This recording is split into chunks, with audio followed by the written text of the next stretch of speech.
All right, QCI show number 6. I guess it's what, technically or not technically, the last week of summer. School's back in session. There's some fall in the air. I thought we were going to have a short, breezy show. It'd be nice. We could then go to the beach and enjoy. We got a ton of stuff to talk about today. How you doing, man? Like the most loaded docket we've had. It's coming up on Labor Day. I thought we'd have nothing to talk about. I know. Well, let's get right into it. So the big one today, let's talk about some financial performance here. So obviously Q2 wrapped up its earnings season. That's been the highlight of the markets. The financial markets have been ripping. So let's dive right into the brokerage groups. At the end of the day, and we've been talking about this, real estate, we are at the bottom. Are we not? The leasing resilience is here. The capital markets are rebounding. There's a significant amount of growth. Revenue is up quarter over quarter across the board, all 5 of the top 5. So just rattle off some statistics here and I'll let you jump in. CBRE revenue's up 16% year over year. Leasing revenue's up 14%. It's the best Q2 in company history. That sounds great. JLL, otherwise known as Jones Lang LaSalle, revenue up 10% year over year. Leasing revenue leading with industrial. We talked about this one a little bit. Laggard on the office side. Not super surprising. Let you talk about that in a second. Cushman Wakefield, 9% year over year revenue increase. Leasing revenue up 8% year over year. Capital markets up 27% year over year. I love that number. Money moving through the pipes. Sure, profitability fine. Colliers, revenue up 18% year over year. Coming in at number 5. Savills, 6% year over year revenue increase. Again, the highlights are that revenue's up, they're paying off their debt, profitability's up. Is this just that the comparison to last year was so bad? Mm-hmm. Or do we have a little bit of a tailwind here? Yeah, if you go into the investor presentations from the calls, and you can pull out the trend lines here, it was pretty bad there for a while. And obviously, the FUD level is lower than what it was before, when you had the combination of rates and obviously everything happening with COVID. And I do think a little bit of this is we're gaining back the ground that had been lost. And I think the market is rewarding how a bunch of these businesses, and obviously they're different. What you're seeing is the large brokerage shops, and the more scale, obviously, the better. But they're well diversified in terms of revenue streams, asset classes, some more than others. But I think that's being rewarded at the end of the day. Commercial real estate's not going anywhere. But these businesses hopefully are good kind of leading indicator on what should be a hopeful good 26. We would be absolutely ripping into 26 if it weren't for, I think the Fed and Powell made some comments about economic softness, which spook people, but these little blips tend to they last for 24 hours, and then it seems like something else starts ripping. Although I will say those secondary markets and the large banks have reduced their probability of a rate cut. Now it was like 83% down to about 75% of a rate cut in September. So what Powell said did resonate. I think it's more than a 24-hour blip. It started to decrease a little bit. Where's your head at on a rate cut in September? Obviously, given Trump's move to instill himself and remove some individuals from the Fed. Yeah, there's been a lot of talk, and the journals covered this extensively, about the loss of independence of the Fed, and it seems too political. Everybody's arguing seemingly a lot of political stuff. But if I'm Powell, he's in a real pickle. That on the one, he has 2 mandates, right? It's 2% inflation and employment. and the employment numbers are softening, and the inflation number is still not where it's supposed to be. And I don't know enough, and I don't think everybody keeps talking about what they fundamentally believe from a tariff perspective. And I think a lot of what's happening with tariffs is a much as much of a experiment in the modern economy as anything, because it hasn't been so top of mind for so long. So anybody who knows for certain the impact of tariffs, like, I would question that. But he's got two mandates and they're going in the opposite directions, right? So if employment is softening, you would think we'd be thinking about cuts. But if inflation's also going up, like, it's a pickle. So Is the Fed cut? Is that what we're waiting for? Like you made the comment, and then I cut you off. Like, would be ripping if. Is that what commercial real estate needs for the last little hey, we're back moment? We know that large corporations are back in the office. We've talked about Microsoft. We've talked about PwC. We've talked about all these people bringing people back to the office. Leasing trends are in the right direction. Revenues at the large brokerage and service firms in the right direction. We'll talk about REITs in a second. Is that the last shoe to drop here? Is it just around the refinancing of the debt that what these folks are coming up on 5-year notes? Is that what we're waiting for? I think that's a part of it. I think more of it's FUD than actual kind of fundamentals, right? When you think about where rates are, if you zoom out, because we live in cycles, they're so much shorter than they used to be. But when you zoom out, the world for a very long time operated at these level of rates, and now it's Mhm. Yeah. obviously the rate of change of interest rates and what the Fed funds rate is. But the rate itself and what you're looking at, that I think could be ingested by markets. It's certainly, we've had healthy commercial real estate at this level in the past, but I think it's more of the FUD, because you've got what would be, a historical institutional change, and I don't know what it would mean for, the executive branch to be impacting the Fed as much as they're talking about doing. And you've got these other mega trends with regards to AI impacting employment, which I know we'll talk about later in the show. So I think more of this has to do with everyone is just confused. Like, we're in unprecedented times. So I don't know how you remove some of the FUD. I think once we get the tariff deals at least completely locked down, we're in a steadier state there. But now I think the market's wait and see mode on what is the real impact with regards to what's it do to the economy, what's it do to inflation.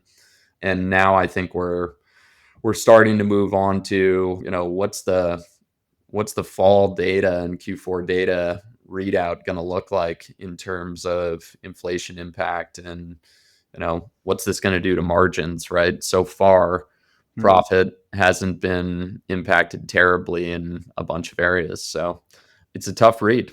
Fog of war. So let's go to REITs for a bit. We've talked about them in the past. We talked about July being the first positive, where all major REITs traded in the black.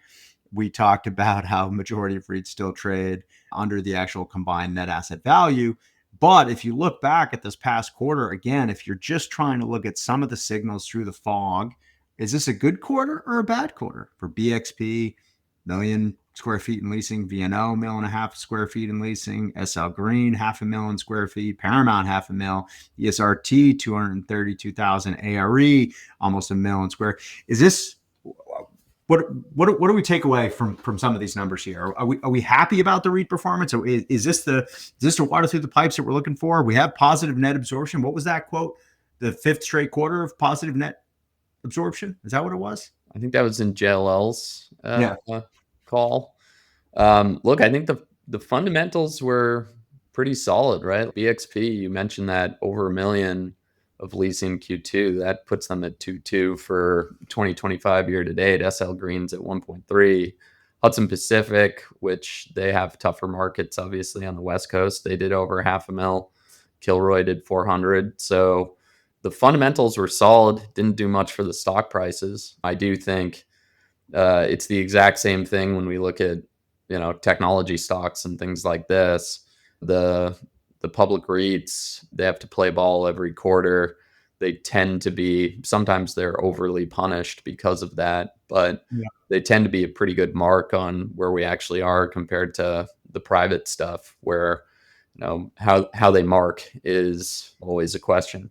But fundamentals were good. Now, the only thing you can't really get from the REIT earnings is net absorption, right? They're talking about gross leasing. So Okay. hard to assess that through my first scan. But I think the other thing that was positive was, seems to be liquidity, right? The CMBS market seems to have opened up where folks are getting liquidity. There's a lot of debt being paid down, which is good.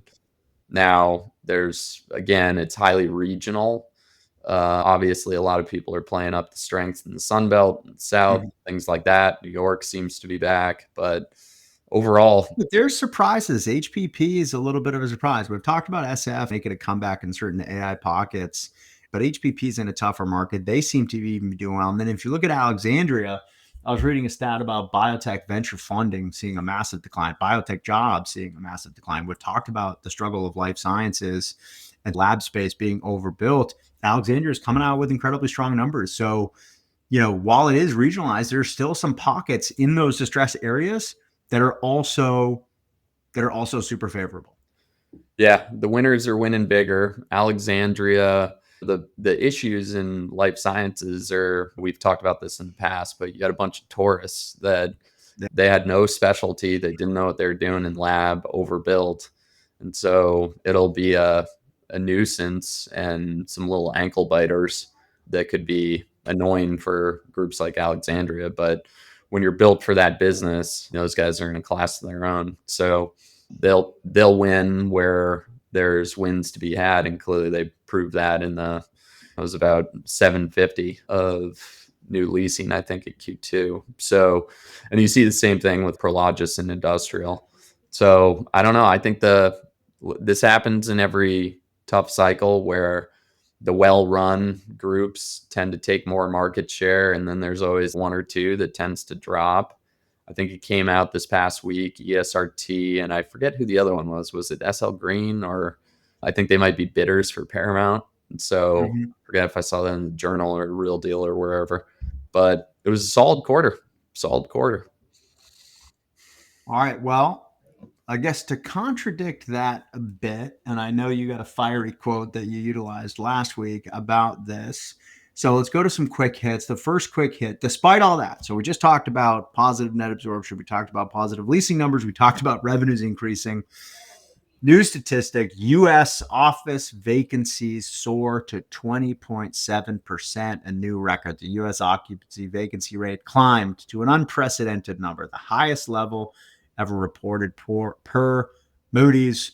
Metros hit the hardest.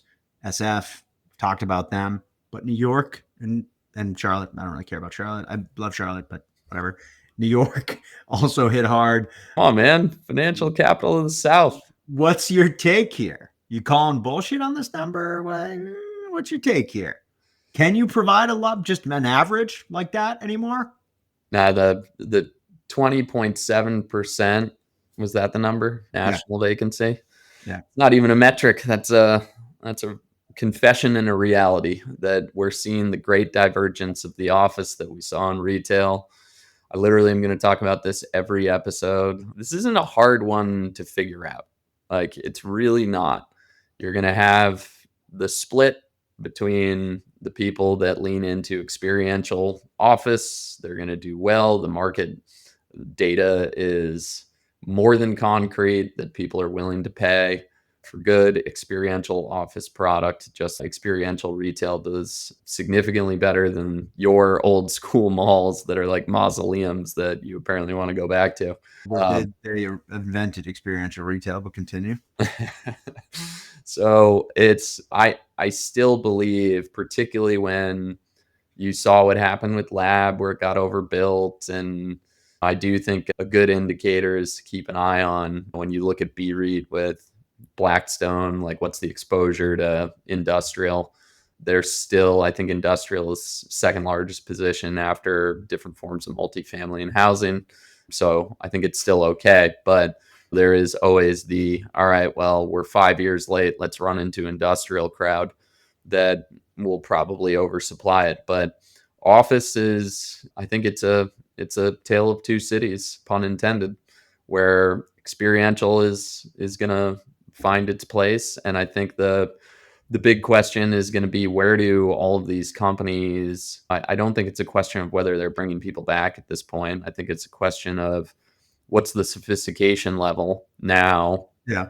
of navigating hybrid, where human capital tends to locate. How are they going to think about strategy of a portfolio in terms of what portion is long-term leasing, what portion is other product type? So um, they're secondary level, I think, nuances and challenges for people to figure out. But at the end of the day, experiential office in good markets I think will drastically outperform, which I don't think is that bold of a statement.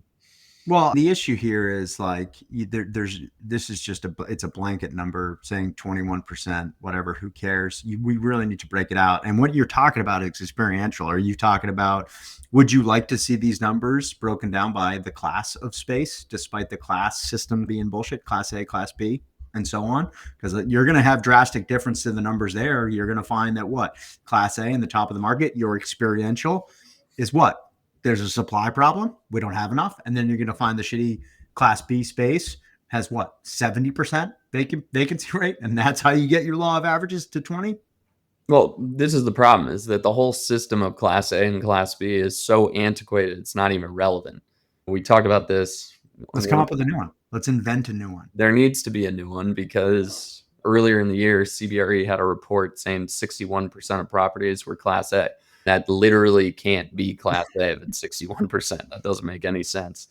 So sounds cool when you're leasing a space. Yeah. Brokers, they and this is a broadly systemic issue, in that so many of the institutions for critical data collection and measurement, and the systems and frameworks that we use are relevant for the 1950s that don't make sense today, where there needs to be better classification of product that ties to value in a far more granular framework. So I don't even really pay attention to class A and class B at this point anymore. I don't find it even like slightly useful. Burn. We'll come up with a new one. We'll help invent that. I'm down for that. Well, the problem too is, like, a lot of the people that make the classifications, the people selling the space. So, yeah, totally. Of course. I get it. Yeah. Brokers. They love that. Class A. Let's keep moving. You're going to love this one because you're such a fitness guy, such an athlete. And by the way, it's not like they're a tremendous competitor. It's tremendous. It's not like they invented the wheel here. Local gym down the street, Kingsbury Club, been putting my kids in the daycare there and working in their bar for years. Shout out Kingsbury Club. But here you go. Lifetime's work lounges. They're trying to redefine fitness work. Now, what I do like about this is longevity and health and wellness and fitness. And we are seeing trends from some of our leasement data that, of course, health and wellness and fitness are the most utilized amenities in a space, in a traditional office space. Well, Lifetime's trying to flip it on its head. They're putting office space into their gyms, club work lounges. I love this. What do you think about this? I used to joke with some brokers about, you go tour buildings, you go to every office building, and the gyms just keep getting bigger and bigger and bigger. And so I would say, man, if you're an office, you endure long enough to see yourself become a fitness center. I guess It's going the other way too. So if you're in the business of fitness, you become a fitness center until you ultimately, I see it, become an office. But this is obvious too, right? Which is the secular underlying trend here is mixed use, and the old definition of mixed use was just different buildings, and maybe you had ground level retail or a couple floors of retail, but it was like very cookie cutter. And it was like, all right, if we have the different building types near each other, it's one development, it's mixed use. We're going to see mixed use buildings, different floor plates. Like, this is going to be the interesting kind of development from a build perspective and construction perspective, is what are the implications of, if you wanted to have a portion of the building that needs to be plumbed and developed for multifamily in one segment, office in another segment, and retail in another segment, there's a ton of inherent risk, obviously, because if you build a Frankenstein and it turns out you need more office space, whatever, there's implications. Yeah, you got to be flexible as you can be. Right. Yeah. Right. So there's some interesting innovation and opportunities on flexible kind of floor plates and layouts and everything like that. But this is a brilliant move by Lifetime. My sister-in-law and brother-in-law spend a ton of time at Lifetime. They've got flexible work schedules. Like, this is a total no-brainer. So now people can expense their Zoom calls to their gym membership that the company provides them. So Love that. smart, Yeah, you can smart. rent a desk instead of renting a desk at co-working space, $500 a month. Just get a 250 a month or whatever lifetime cost, probably more than that. Yeah. Your membership, and you got space. Now, the trend though is that co-working spaces are now popping up. So first it was just co-working, right? Would just rear its head everywhere, and then co-working spaces would implement gyms, like you said, old school. Co-working spaces are now popping up with inside what was a smaller piece. So you have co-working now into fitness. You also saw, and this is old news, but what was it? The Industrious and Delta partnership, where co-working spaces are going to be in lounges. Now, in lounges, every time I go to a lounge, it's usually a bunch of bankers sitting there with fancy shoes on their fucking AirPods having phone calls. You wear the exact same shoes. Well, yeah, I do actually try to dress. And like you have those AirPods. guys. I try to dress like those guys. But anyways, so nothing new here, but you're seeing Dress for the role that you want, man. Just grind to be a banker. Just suit up. That'd be nice. All right, let's keep rolling. So just back to Q2 earnings, it's worth noting because we've talked about the artificial intelligence impact to commercial real estate, specifically on the spend. We talked about artificial intelligence infrastructure spend being larger than ball GDP growth.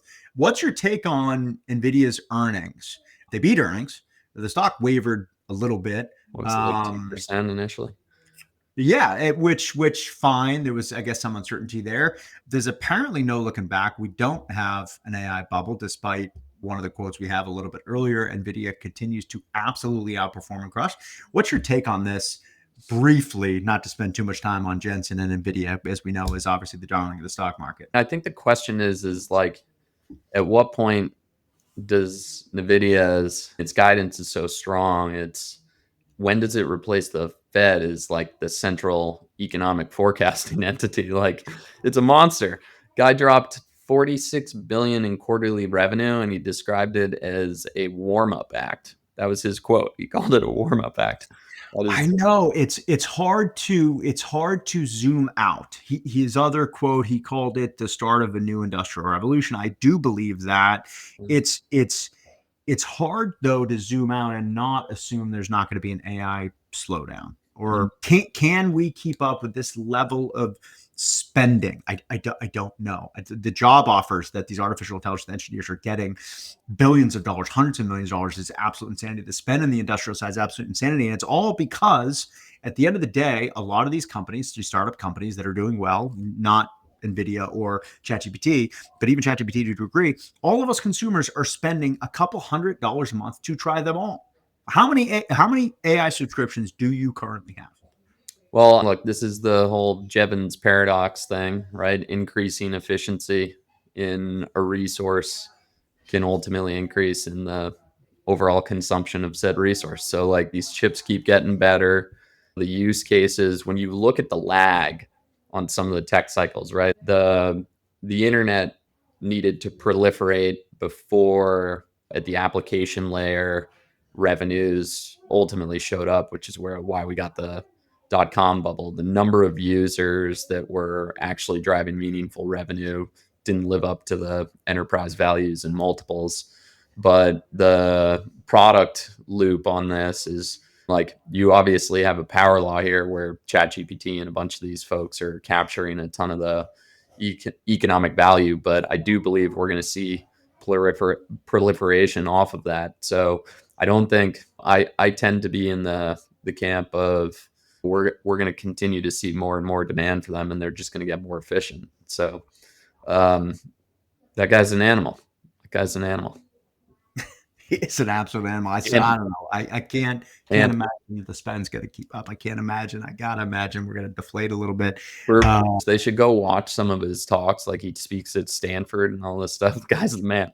they're like, "Hey, what advice would you give to the students?" And he was like, "I hope you suffer." I was like, "Whoa." Yeah, he suffered. And he talks about his He's got a entrepreneurial wonderful story. journey, and he ties it all back. But guy is an absolute gangster. All right, so no slowdown. We're still going to be propped up on Jensen's shoulders. That's fine. That's fine. I guess where all of our eggs are in his basket. We're hitching our wagon to just him. That's fine. It's totally fine. No risk. Okay, so I got a couple of quick hits here, and we got a lot more to talk about. So I'm going to rattle off quick hits. You can respond or not, but there's some interesting ones. Cap rates might be peaking. This is interesting. Some of the economic data that we talked about. Cap rates compressed by 9 bips, reaching 6.8.4 at mid-year. Good, obvious economic data to show that whatever office is coming back. Another quick hit before you respond. And I never liked these. I think they were disgusting. New York City food halls are closing fast. I think food halls are, I don't understand it. Every time it's like, what am I going to do with 30 restaurants in one spot? I'm not that hungry. What am I going to sit and eat all day? I don't understand it. So blame Ozempic here or something, or just an overbuild on food halls. I don't get why you need that many restaurants. Whatever, I'm going to keep going. Churches, church construction, the new commercial real estate bright spot. I don't know. I thought churches were in decline. What's that famous quote? If you want to create true wealth, create a religion or something like that. There you go. Religious construction spending is up. And then last but not least on the quick hits before we get into some more of the meat of the episode, Doge lease cancellations are actually having an impact. A buddy of mine works at CBRE in DC. We're in DC for our CAB event. He was actually feeling this firsthand. We know that this was a massive area for what Elon was working on, but they did initiate lease cancellations of 750 federal leases, 10 million square feet. That has to have an impact. Okay, feel free to pontificate on some of those quick hits. I hope the cap rate trend continues. Obviously, your food hall take is insane because a food hall is just the food court at a mall, and you said you liked indoor malls, so pick a side. I'm with you. I'm against the food halls, but okay. So first off, if a food hall was like the old school Independence Mall in Kingston with the gems of whatever Chinese that was, restaurant of that place was like they're not. They're like, and listen, I am a silver spoon. I get that. I'm a little diva. I do like fancy shit, but there's nothing like a food hall, or sorry, a food court in a mall. Very different than a food hall. Food hall is too expensive. There's too many options. And yes, I do get confused. That's my issue. I would like a slice of pizza. I would like a wrap. I love wraps. What do I get? I don't understand. I'm not that hungry. Yeah, dude, I don't know. I don't understand your position on this. However, I might actually change mine because remember that Chinese restaurant at Independence Mall where they hand out the samplers? Absolute gem. You could just keep walking back and forth. You could get a free meal because you would just take all the free absolute gem. So you know what? I am back in, but this ties back to the conversation. Yeah, that's the original freemium pricing. Yeah, it was the ultimate freemium model because I was hooked on that stuff. But this is back to the whole kava fast casual thing. Like the problem with the food halls, first off, it's like bananas in those. I don't know why people enjoy that experience, but it's also just like, why am I paying so much food for what should be cheaper? So it doesn't make sense to pay that much. So it's a nice experience. Yeah, I'm out on that. In church construction, fascinating. I forget who posted it, but I saw it on X. Somebody posted something about they showed the trends of people signing up for all sects of Christianity over the last like 30, 40 years. And it was just this like slow downward decline. And in the last 2-3 quarters, it's just like a straight line up. So I don't know. I guess the church is back. I think people are just like, so well, we have issues with our economy. The sort of middle class is disappearing, I think. So maybe people are just trying to pray their way out of it. Maybe. Bad joke. I don't know. Maybe. No, I mean, you might actually be right. I don't know. I'm not on the in those crowds. And then on the Doge thing, the GSA, I think, is the largest occupier. I think they own some. They might be the largest landlord. I know they have the most space. So it makes sense. It's going to be painful, especially for your buddy.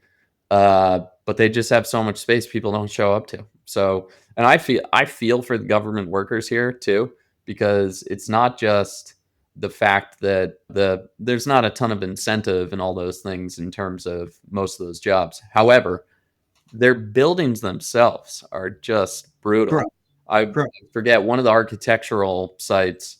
I was reading an article where they're like, let's make the government buildings great again. And they were showing like in the past centuries, the government buildings were the nicest buildings. Now it's brutal. Yeah, So they're just like concrete boxes. yeah, it's brutal. Similar to Government Center, what we have here in downtown Boston. It's just like terrible looking buildings. No wonder I know when I want to go there. All right, today's big section on real estate experience. Let's talk about the platform. Let's talk about a platform. What is a platform? How do you define a platform? You're a big fan of CRE Analyst on LinkedIn. Favorite account. Love those guys. Justin, let's throw up the image. We're going to set the table with an image here. And I want you to walk us through it, Chase. Again, you love these guys. I don't think at first glance I had to read this. I had to really digest it. Walk us through why a platform is important in commercial real estate and how this is shifting with regards to the experience economy that obviously we talk about quite a bit at HQL. Yeah, so you can see from the image, CRE Analyst had a great post on is overrated and platform value is where the game is won and lost. And as always, they're exactly right. And so the difference is is assets under management. So it's the total amount typically of committed capital. And when you really go underneath level one on this and start to look at the construct of these different investment platforms, you can see Blackstone obviously is a monster, and as CRE put it, they're in a class of one. But of all of the eight, they only get fees on some of it, or they get fees on some of it at certain times, right? And so when you think about the fees and how the platforms generate revenue, you need to understand where is AUM a vanity metric where you might have some capital committed that you're not collecting fees on, and then ultimately what kind of margin are you getting on the fees. And so they did a great analysis where they're the experts on analyzing kind of the strength of really the financial piece of being a platform, and they do a great breakdown. We'll put the link to the post in the show notes and all of that. But I think the interesting thing here is when you really start to do some second level research on why are some of these groups so much stronger? Why are you seeing the disparity in margins on fees? Why are you seeing some people perform better in certain instances? There's focus and credibility in verticals, right? So I talked about BREIT earlier, and when you go into BREIT, they very, very clearly have massive focus and expertise in all things multifamily and housing. They do a bunch in student housing, living. There is Blackstone was very early and absolutely nailed the industrial trend before everybody else did. They know how to go find good operators in those verticals that know how to differentiate in the vertical, right? So there's a bunch of examples of this. We talk about Alexandria and life science, where obviously they're owner operator. But I think when you think about all these structural changes that we're talking about and some of the FUD, the difference is going to be where you're a platform and you really understand from an operating perspective. What we talk about is real estate experience, and you have to align, and you can't be just broadly horizontal and think you're just going to nail the trends. But where are you going to get differentiation from a platform perspective down into the operations? There's a ton of talk, and CRE Analyst, again, does this better than anybody in terms of product type for investors and ultimately how you structure your business model.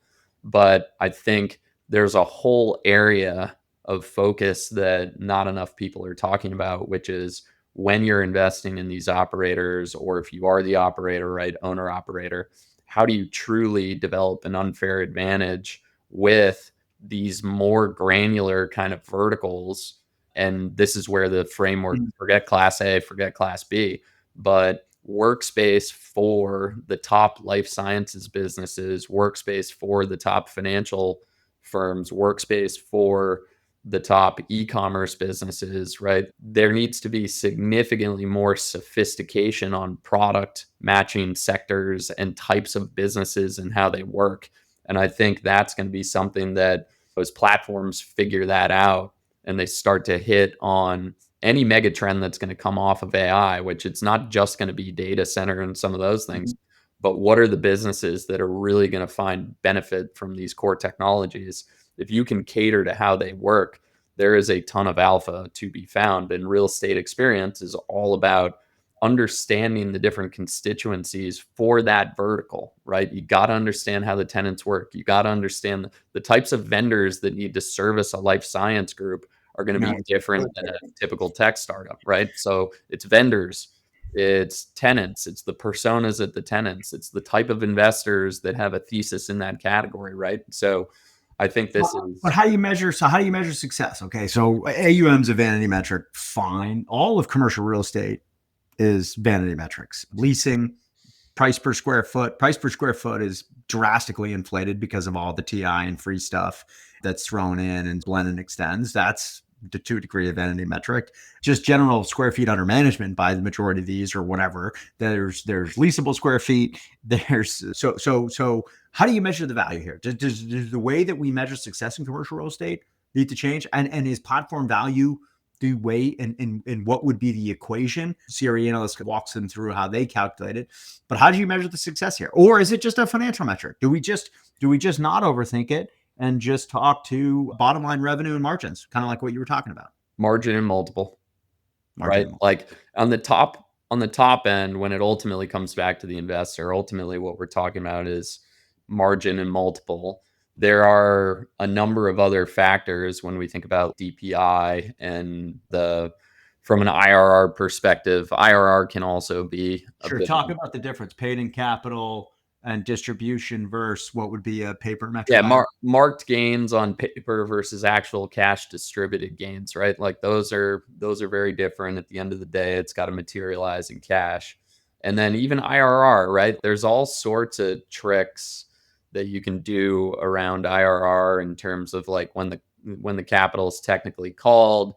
There's a whole industry of people that lend you the money so you can put an investment in before you call investor capital so that you can juice IRR. So technically they haven't put the capital in, but their hold period starts in an earlier date from an IRR perspective, right? So there are all these different accounting tricks that you can do, but at the end of the day, DPI and the margin on real cash is where it comes out on the top. And then I do think, to your point on rental rates and things, ultimately that also comes down to NOI margin. Mhm. You can't really hide from an NOI perspective.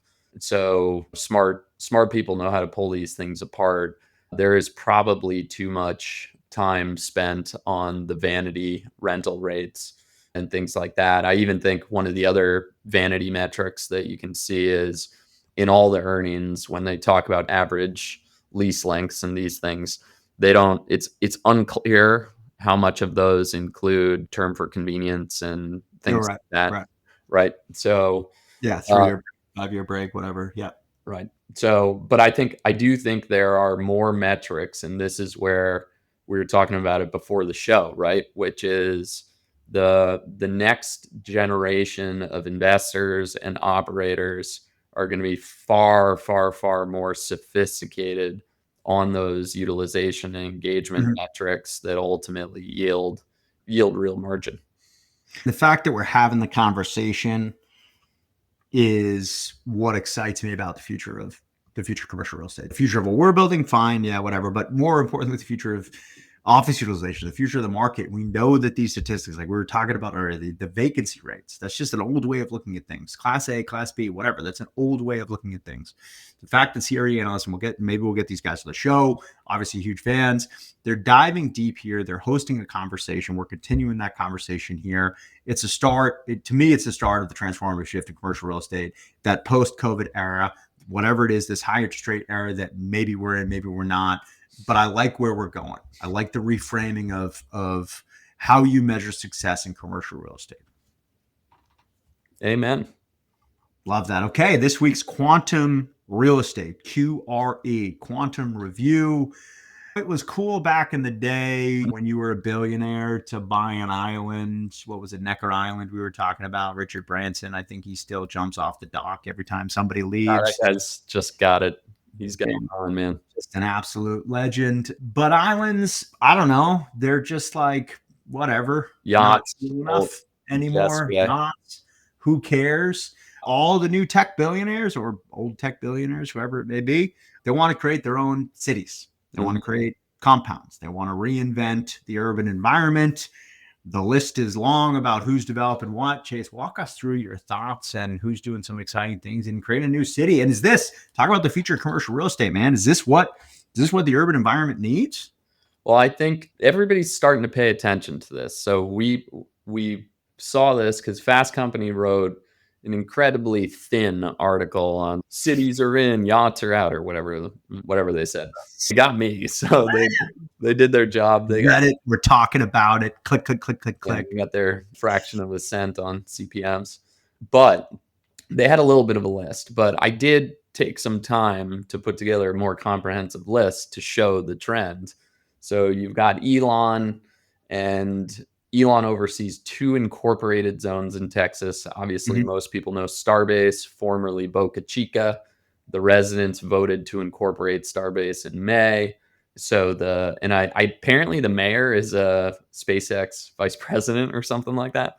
And then apparently they also own something called Snailbrook, which is like north of Starbase. And it's a big Starlink production site. And they launched like a Montessori school or something last year. You've got Mark Lowry. He sold e-com company to Walmart. He's announced. Before you get to Mark Lowry, by the way, he's a legend too. What excites me most about Mr. Musk is not the cities that he's building on planet Earth. It's right. Well, there's going to be a 6th city on Mars someday that will probably have great real estate experience powered by HQO, no doubt. Love that. Okay, go to Mark. But Lowry, I think he owns some sports teams. He's creating something called Tolosa. It's $400 to $500 billion planned city. Apparently, I think they're still trying to find a location, quote, in the American West. It's supposed to be the whole 15-minute city, totally autonomous mobility. They have something called he's coining it called equitism. Frankly, I dug in on everything that they were talking about. I did not go down the full rabbit hole on equitism, but it basically blends, I think, like Nordic social policy with some other stuff. You've got Balaji Srinivasan, former Coinbase. I don't know if he bought the island or whatever, but there was this like mega development called Forest City on an island off of Malaysia where he now runs the Network School. And Network School is teaching people to really create new nation states. Love this. California Forever, which is Andreessen. I think Michael Moritz is an investor. You've got Laureen Powell Jobs, Reid Hoffman, so tech people again. They're trying to create a new city in California that's like an advanced manufacturing hub. I believe JLL is doing a bunch of the work on some of that. Yeah, but we've talked about political will and skill. What are they doing in California? Hey, I like people that don't give up on home. I like that. I like that. Now, it might be a bad idea, but I certainly wouldn't do it. But California is not my home. California forever. Cuban purchased Mustang, Texas, which apparently is like 77 acres. He says he has no plans, but rarely does he not have plans. But this was my issue with the Fast Company article. They put Larry Ellison's Hawaii Islands. Like, I don't think that dude's building a city. He just owns a bunch of islands. Right, which is cool. Yeah. Peter Thiel apparently backed Praxis, which is a startup city envisioned for AI innovation, minimal governments, possibly in Greenland.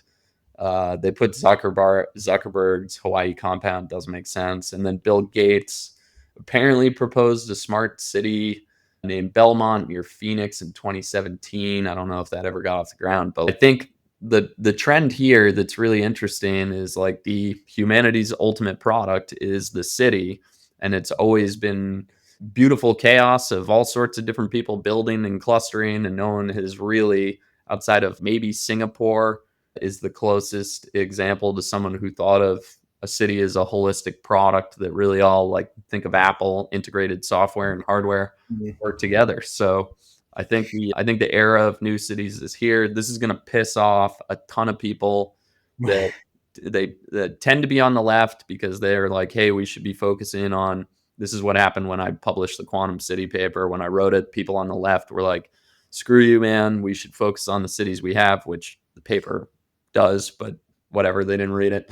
And then the people on the right yelled at me because they don't like cities. So it was like a lose-lose, which I thought was perfect. But the tech people are viewing this as a new product. At the end of the day, so my read here, it's less about the city. That could be controversial. I don't think they really care about the city. I think the ultimate product of humanity is not a city. I think it's the person, it's the individual. And all I see here when looking at this is education. Every single one of these is tied to education. New schools are popping up.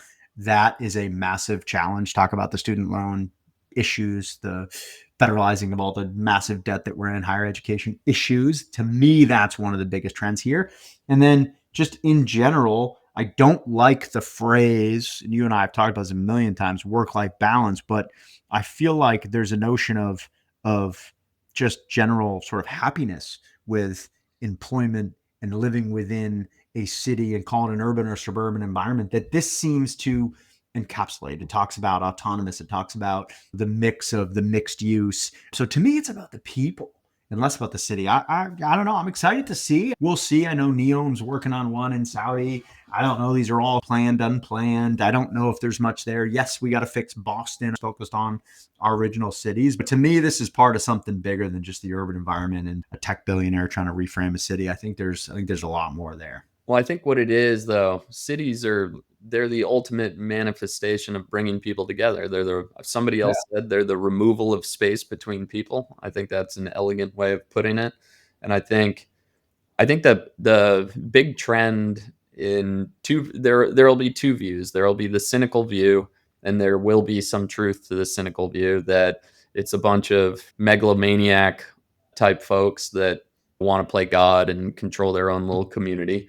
Maybe that's the case in certain instances. I tend to be on the sideline where I think it's private markets try to solve problems that government doesn't solve. And any city you go into globally, sure, they're all different. There tends to be lack of efficiency depending on the quality of government work. There can be corruption, right? There's a limited amount of impact you can have on certain city policies. You look at the whole point of the Quantum City Initiative when we published the paper was that we have these once great cities that can't get out of their own way and are falling behind. And so I think you have a bunch of people who have done well in private markets building corporations. And it's like, why wouldn't a corporation build the ultimate product that is community, to your point about people, which is the city? And so I think that's where what's the next biggest challenge after you've conquered an industry or something like that? It's like, all right, let's create societies. So it's the ultimate human product, and the most ambitious people being drawn to that, I don't think is too surprising. I'm just waiting for Lifetime Fitness to be like Lifetime City, right? Lifetime City. Might not take a tech billionaire to reinvent the city. Your local gym might shout out Kingsbury Club. Kingsbury City. Kingsbury City, love it. One more bit of news, couple more bits of news this week. Again, this is the most popular section of the show. Unfortunately, this is where we see the most feedback. Hey, not unfortunately, that's more a reflection of you people than of us. You choose what you click. We've had a handful of people reach out to make sure that we talked about it this week. Well, let's rewind back to Tuesday. Did you get any work done on Tuesday, Chase? There was probably the biggest announcement of our lifetime, a modern day. Well, I guess modern day was we had it before, but the royal wedding here in the U.S. Two of the just biggest celebrities in the world. Did you get anything done on Tuesday when T Swift got engaged? Did you get anything done? You saw that news. The photos were insane. The ring was gorgeous. Were you just as encapsulated as I was all day? Yeah, sure. We'll show the photo. It's just incredible. What was really cool about it? There's some articles talking about the jeweler. Jeweler's got a cool story. It was a family run jewelry. The daughter then left, started on her own, created the jeweler, and now she's sitting there designed by T Swift. There's a ton of memes going on talking about Jason Kelsey, who met his wife, I think, on one of the dating apps, and talking about the luck of, and I forget her name, and she's also very entertaining as well. Jason Kelsey's wife met at a podcast or something. Yeah, obviously got married to an NFL player who's super talented and successful in his own right, but now is sister-in-law to T Swift. Incredible. It's an interesting holiday. It's going to be an interesting holiday. There were Easter eggs all over the place in the podcast, or in the Kelsey's podcast, where she announced the 12th album, which I didn't pick up on this, wasn't watching it close enough. Taylor referred to Travis as her boyfriend, and he gave one of those I don't even know how to do it. Those eye things, those like eye rolls. Easter egg, dude. Love that. Yeah, I don't. I mean, look, I don't doubt that everything about this was like brilliantly planned. They both know the game that they're in probably better than anybody else. Like, he's second fiddle, obviously, but he plays it well. It's her show, and she knows what she's doing, man. All because he slid into her DMs. It's unbelievable. There was another funny. Is that how they got together? Yeah, I think he slid in her DMs and was like, "Hey, you've sold out stadiums. I sell out stadiums. Let's hang out." It's fucking come on, Mahomes. Come on now. He sells out stadiums. He's the tight end. Oh, he's very good. He'd sell some of the seats. He's a star in the NFL now. Decent line though. Decent line. There was a funny. I'll get the screenshot that Justin to post up. There was a funny meme on some of the finance accounts where somebody texted their buddy, "Did you see TS and TK got engaged?" And their response was immediately, "Travis from Uber, TK." So depending on where you sit and following pop culture, you're confused. One more quick bit of news: American Eagle jumping all over this. Travis Kelce's hopping on the American Eagle roster. Obviously, American Eagle nailed it with Sydney Sweeney earlier this year. They're just like, I don't know. I'm gonna get some American Eagle jeans this fall. It's what I gotta do. I like to be surrounded by winners, so maybe I should. Maybe this weekend, maybe we take a trip. Is there an American Eagle around here? I don't even know. At the mall. Going to the mall. Two more quick bits of news. No surprising at all. Just the crispness in the air. You got the same sweatshirt on. I think you had two shows ago. But PSLs are back. This is exciting news. Pumpkin spice lattes, you got to love them. It's perfectly timed. I'm sure T Swift had something to do with it, because everybody in America is excited about her. They're excited about pumpkin spice lattes. Starbucks is here. One more last bit of news before I know you're a big latte guy, milking your coffee. I'm a big latte guy. The most expensive trading card, traded hands. MJ and Kobe Bryant, a used shirt trading card for $13 million. This is shocking. What was interesting is one of the purchasers was Kevin O'Leary. Kevin O'Leary's obviously Mr. Wonderful. And what was interesting about this, we know he's into collections. He's always talked about that when he was on Shark Tank. He collects olive oil, and he collects art, and he collects all these things. But he had a complete 180 on trading cards. He thought they were absolute garbage. It was not an investment. And now you see him getting into the most expensive trading card. I'm excited to see what happens, because trading cards are making a massive comeback. My kids are collecting Pokemon cards and all these cards, and they tell me these are rares and all sorts of shit. I don't have the slightest idea. But is this a new resurgence? Trading cards coming back? I'm fascinated by like, even just you saying olive oil is a collectible. I'm fascinated between what's the difference between people who buy things and people who collect. Do you just have to be a certain level of rich before you just call buying things, quote, collecting? What do you mean collect olive oil? What does that mean? Like, I buy olive oil and then I put it on food. How do you? That is the difference right there. You don't use it. You collect it. I also buy olive oil and then I utilize it in the pan. He collects it and doesn't apparently. So does he just look at what do you do? This is the thing. Like, I don't do with the trading card. Trading cards.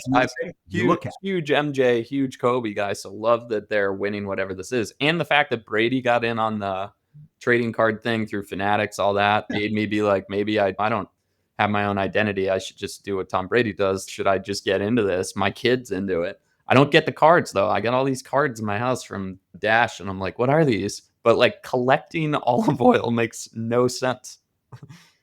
But what about collecting wine? Wine's I buy wine and then we drink and serve the wine for other people to drink. Yeah, and you're just lighting money on fire. And you collect, is the point to sell it? I don't At some point, yeah, it's a collection with art, or you just look at it, beautiful, like art. It's over my head. Some art collectors don't sell. Happy Labor Day, folks. Last official week of the summer. Excited for the fall. We're ramping things up on the show. Keep the feedback coming. We'll have some guests. We'll be on tour. We'll be having some fun. We'll be seeing some cities. We'll be hosting from buildings. Taking the show on the road. Thanks for coming out.